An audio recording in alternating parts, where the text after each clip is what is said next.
Trevor is here. He's ready for some questions. So we'll start over here on the right side in the third row. Hey, Abby Miller with the Reflector at Mississippi State. This is your fourth year with the Longhorns. Why did you choose Texas, and what's made you stay with the portal being so popular recently? I think just the coaching. When I first got here, I was originally committed to TCU, and then I went on my official to Texas, and just kind of hearing what Coach Flood had to say and how he broke down my film. That's kind of what got me to Texas, and that's what has had me to stay at Texas, despite the transfer portal. Front row. Hey, Trevor. Cord Samuels with Inside Texas.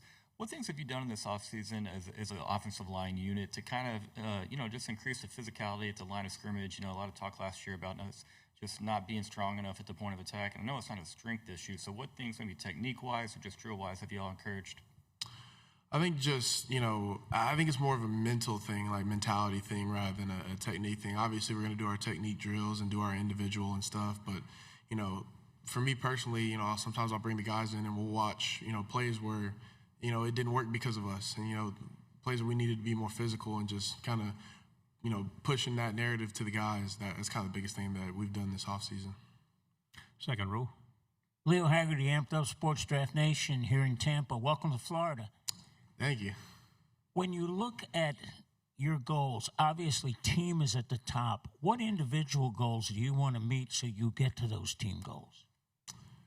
I think for me, I think it starts with the team goals and, just the aspirations that we have as a team. And Coach Sark says all the time, team success brings individual accolades. So hopefully if we accomplish what we, say we want to accomplish, then I'll be able to, win those individual goals. So. Third row again.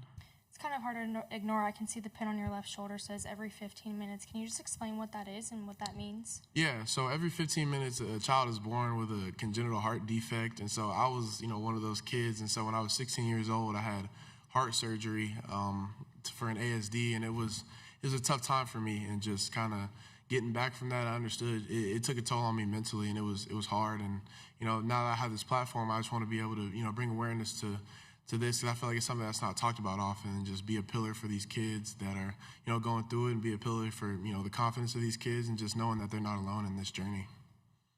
Front row again.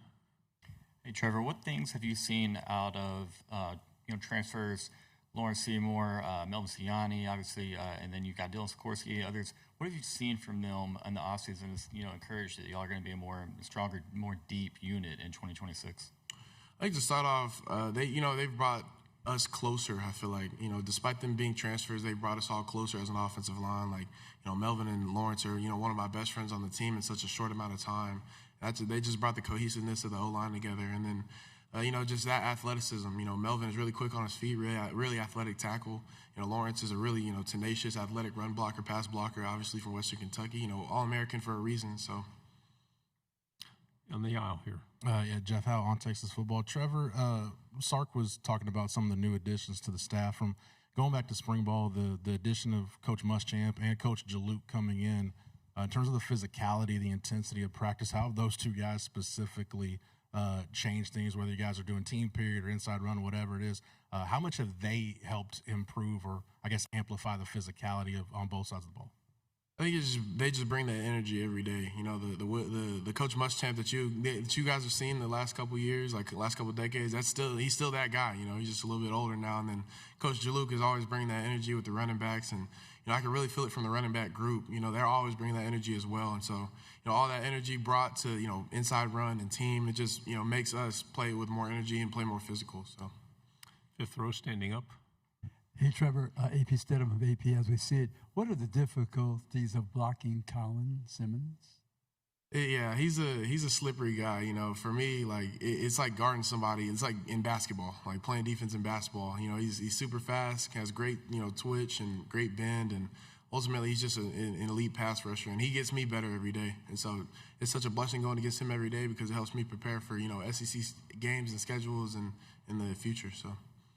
Fourth row on the aisle. Yeah, hey, Trevor. Evan Kamico, News 9, Oklahoma City. Parker Livingston transferring from Texas to OU. What's it going to be like to face your former teammate in October? It'll be good to see him, but, that was kind of his decision, going from Texas to OU, and, that's kind of with him, that's kind of a him thing, so.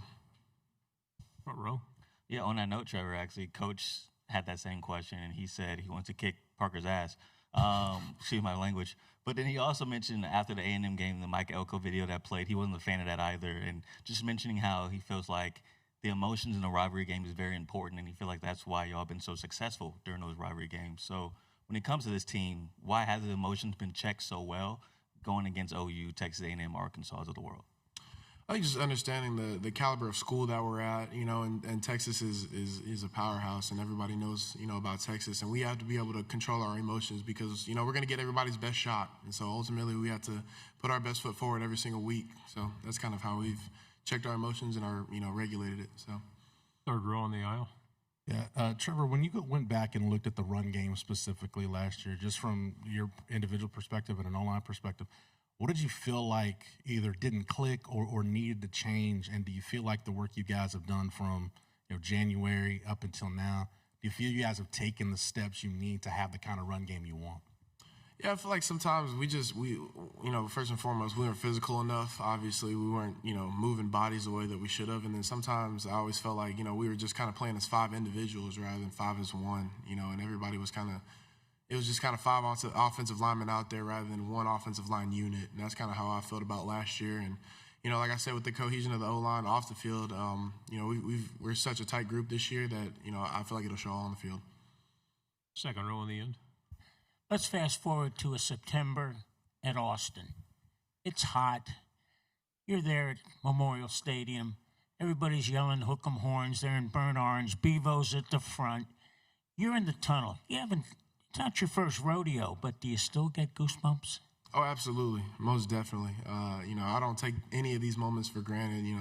The fans are awesome. They're always rowdy at DKR, and, I'm so grateful for them, and just kind of the environment is electric. That's one of those moments that you sometimes you want to die for it. So, Front row. You're a Twitch streamer now. Where did that come about? What made you want to start doing that? And is that just something you enjoy doing?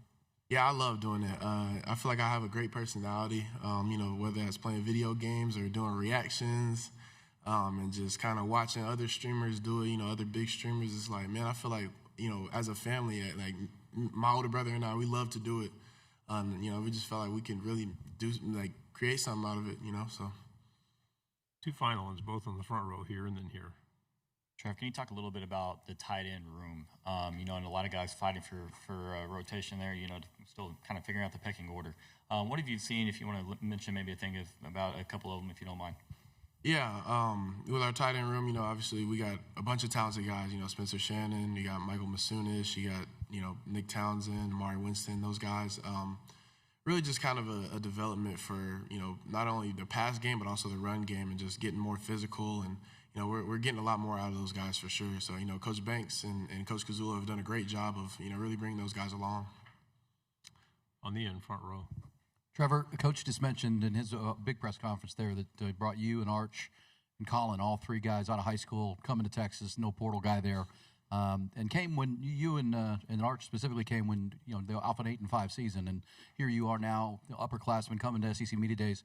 You also mentioned you had a scavenger hunt yesterday. So who won the scavenger hunt, and how important is it to you guys as the foundation of this program?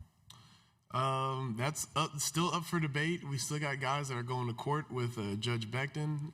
So guys are still trying to fight for their winning cause, but I think it means a lot to us because of just how much the University of Texas means to us, Arch, Colin, and I, and just kind of, for me personally, I'm a 3rd-generation Longhorn. My grandparents went here, my parents went here, and, obviously now I'm here. So, Texas has always had, a place in my heart. So now I'm just glad that I'm able to represent this football team here at SEC Media Day. Trevor, thank you very much. Good job. Thank you guys so much.